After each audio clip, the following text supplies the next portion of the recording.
Hi hello welcome to our YouTube channel. ఈరోజు ఒక భయానకమైన ఆధ్యాత్మిక థ్రిల్లర్తో నేనైతే మీ ముందుకు వచ్చేసాను. రక్తం గెడ్డకట్టే సన్నివేశాలు, ఆత్మల ఆక్రమణ, దైవిక శక్తి మధ్య జరిగే భీకరమైన యుద్ధం.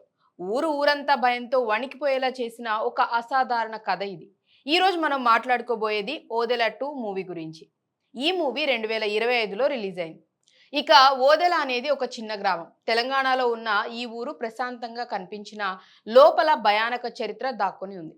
ఈ ఊరిలో ఒకప్పుడు తిరుపతి అనే వ్యక్తి ఉండేవాడు.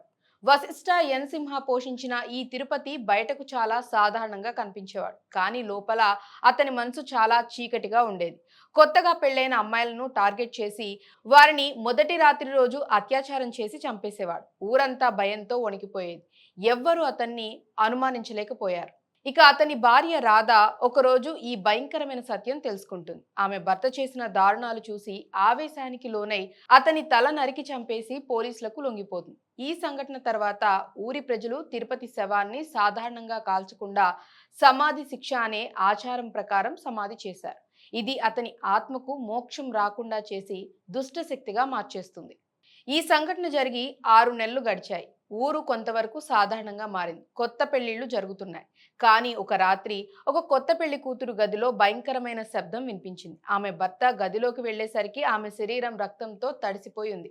అదేవిధంగా ఇంకొకరికి కొత్తగా పెళ్లైన వారికి కూడా ఇదే జరిగింది. ఊరంతా భయంతో కంపించిపోయింది. ప్రజలు తిరుపతి ఆత్మ తిరిగి వచ్చిందని గుసగుసలాడుకోవటం ప్రారంభించారు. ఈ ఘటనలు చూసి ఊరి పెద్దలు గుమిగూడతారు. పూజారి సలహాతో వారు జైల్లో ఉన్న రాధను కలుస్తారు. రాధ వారికి ఒక ముఖ్యమైన విషయం చెప్తుంది. నా సోదరి భైరవి మాత్రమే ఈ దుష్ట ఆత్మను ఎదుర్కొనగలదు అని. ఆమె శివుని భక్తురాలు, నాగసాధ్వి. చిన్నప్పటి నుంచి ఆమె ఇంటిని వదిలి శివుని సేవలో ఉంది. ఆమె పేరు ఇప్పుడు శివశక్తి అని చెప్పింది. ఇక ఊరి ప్రజలు భైరవిని వెతికి తీసుకొచ్చారు. ఆమె రూపం చూస్తేనే భయం కలిగేది. తలపై జటాజూటం, శరీరంపై విభూతి, కంఠంలో రుద్రాక్షలు, చేతిలో త్రిశూలం. ఆమె కళ్ళలో ఒక దైవిక తేజస్సు కనిపించేది. ఆమె ఊరికి వచ్చిన తర్వాత కూడా హత్యలు ఆగలేదు. ఒక రాత్రి ఒక యువతి శరీరంలో తిరుపతి ఆత్మ ప్రవేశించి ఆమెను ఆక్రమించి భయంకరంగా ప్రవర్తిస్తుంది. భైరవి ఆ ఆత్మతో మాట్లాడి అది తిరుపతి ఆత్మేనని నిర్ధారించుకుంటుంది. ఇక ఇక్కడి నుంచి కథ మరింత ఉద్రిక్తంగా మారుతుంది. భైరవి తన శక్తులతో ఆత్మను ఎదుర్కొన్నప్పుడు ఆ ఆత్మ చాలా బలంగా ఉందని తెలిసింది. సమాధి శిక్ష వల్ల ఆ ఆత్మకు అసాధారణ శక్తి వచ్చింది. అది పురుషులను ఆక్రమించి కొత్తగా పెళ్లైన పెళ్లి కూతుర్లను టార్గెట్ చేస్తూ ఊరిని భయపెడుతోంది. భైరవి తన గురువు సలహా మేరకు శివుని ఆరాధన ప్రారంభించింది. ఆమె శరీరంలో శివశక్తి ప్రవేశించినట్లు ఒక సన్నివేశం ఉంటుంది. ఆ సమయంలో ఆమె కళ్ళు ఎర్రబడి శరీరం వణుకుతూ భయంకరమైన శక్తిని ప్రదర్శించింది. మధ్యలో ఒక ట్విస్ట్ వస్తుంది. ఊరి ప్రజలు భైరవి శక్తి సరిపోదనుకొని ఆమెపైనే అనుమానపడతారు. కొంతమంది ఆమె కూడా దుష్టశక్తి అని ఆరోపిస్తారు.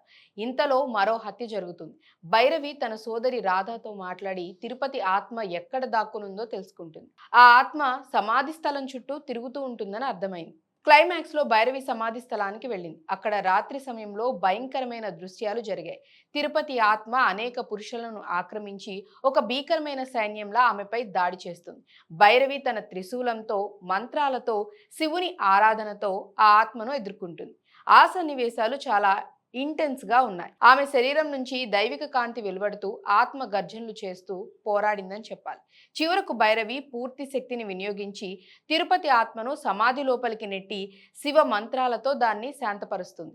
ఆత్మ అరుస్తూ గర్జిస్తూ అదృశ్యమవుతుంది. ఊరంతా శాంతి చోటు చేసుకుంటుంది. భైరవి తన ధర్మాన్ని నిర్వర్తించి మళ్ళీ తన సాధనకు వెళ్ళిపోతుంది. రాధ కూడా జైలు నుంచి విడుదలై ఊరికి తిరిగి వచ్చి కొత్త జీవితం ప్రారంభించింది.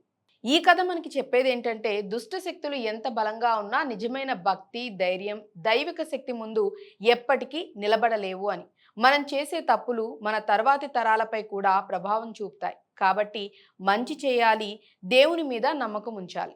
సో ఫ్రెండ్స్, ఇది ఓదెల 2 మూవీ యొక్క ఫుల్ స్టోరీ. ఎలా అనిపించిందో కామెంట్స్లో చెప్పండి. అండ్ అలాగే వీడియో నచ్చితే ఛానల్ని లైక్ చేయండి, షేర్ చేయండి, సబ్స్క్రైబ్ చేయటం మర్చిపోవద్దు.